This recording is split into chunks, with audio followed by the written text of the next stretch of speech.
Dr. Andrew Green, and the Lost City of Zoro. Dr. Andrew Green was not your typical archaeologist.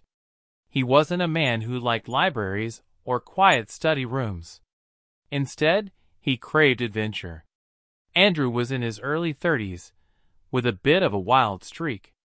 After reading about the ancient legends of lost cities in the Amazon jungle, he made up his mind. He was going to find the lost city of Zoro. "It'll be easy," he told himself, full of confidence. But deep down, he had no idea what lay ahead. The legend of Zoro told of a city filled with gold and jewels. According to ancient maps, the city was somewhere deep in the jungle. No one had ever found it, but Andrew was sure he would be the first. "I mean, how hard could it be?" he thought. And with that, he booked a flight to Brazil, bought some supplies, and soon found himself at the edge of the vast Amazon jungle, feeling the thrill of adventure. The jungle welcomes Dr. Green. Andrew had a guide, a local named Miguel, who seemed to know the jungle well. Miguel was in his 50s, wise and cautious. He wore a hat that had probably seen as much adventure as he had, and his eyes sparkled with stories of the jungle.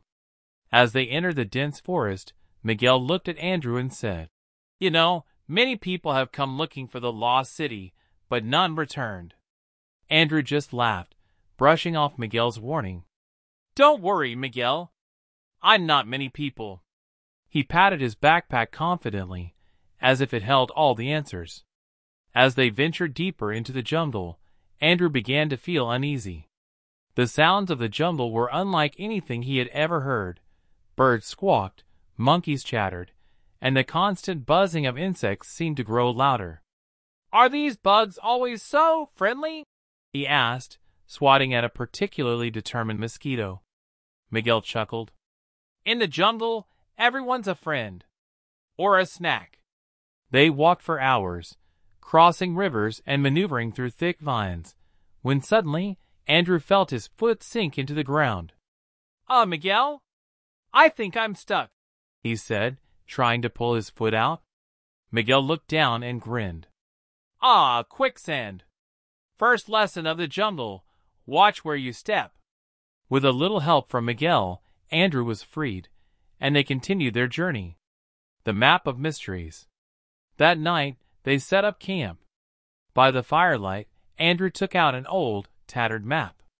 It was supposedly a map to the lost city of Zoro, though it looked like a child had drawn it with a crayon. "This map looks interesting," Miguel said, raising an eyebrow. "Are you sure it's real?" "Of course," Andrew replied, trying to sound confident. "My old friend in New York swears by it. He found it in a bookshop labeled 100% real maps. What more proof do I need?" Miguel just shook his head, clearly amused.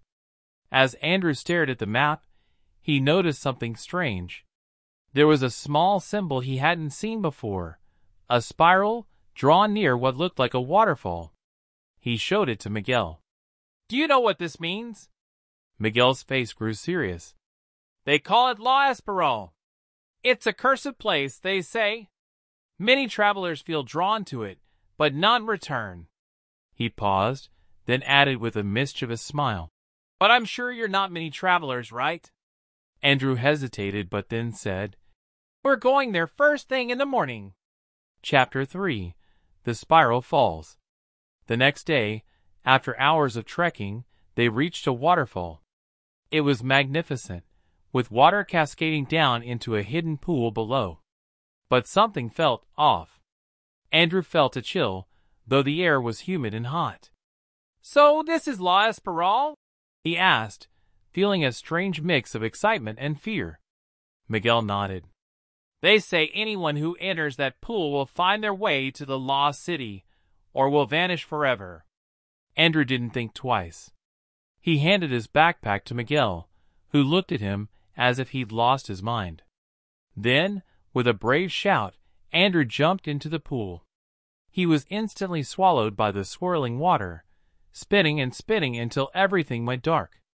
The discovery. When Andrew opened his eyes, he found himself lying on a patch of grass. But this wasn't the jungle. He was in a wide clearing surrounded by ruins covered in vines and moss.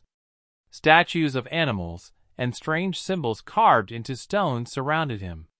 He had found the lost city of Zoro. Andrew could hardly believe it. He ran from one structure to the next, touching everything as if to make sure it was real. Suddenly, he heard a sound, a soft laugh. He turned around and saw a young woman dressed in strange, ancient clothing. "You finally made it, Dr. Green," she said with a smile. Andrew was shocked. "Who are you?" "I am Zara, guardian of Zoro," she replied, her voice gentle but mysterious. "We have been waiting for someone brave enough or foolish enough to find us." Andrew laughed nervously. "Well, I might be a bit of both. So, is this where the treasure is?" Zara smiled and led him to a small building. Inside, there were walls lined with gold and jewels. Andrew's eyes widened. "Incredible," he whispered, reaching out to touch a golden statue. Zara stopped him. "The treasure of Zoro is not what it seems. Many take the gold and jewels, but they leave cursed. They can never return to their home." Andrew quickly pulled his hand back. "Cursed? No thanks. I'll just look." The return. After exploring for hours, Andrew began to feel tired. "Is there a way back?" he asked Zara. She nodded. "The same way you came. But remember, once you leave, you can never return." Andrew felt a pang of regret, but he knew he couldn't stay. He thanked Zara and walked back to the pool where he had entered. Taking a deep breath, he jumped back into the water, feeling the whirlpool take hold.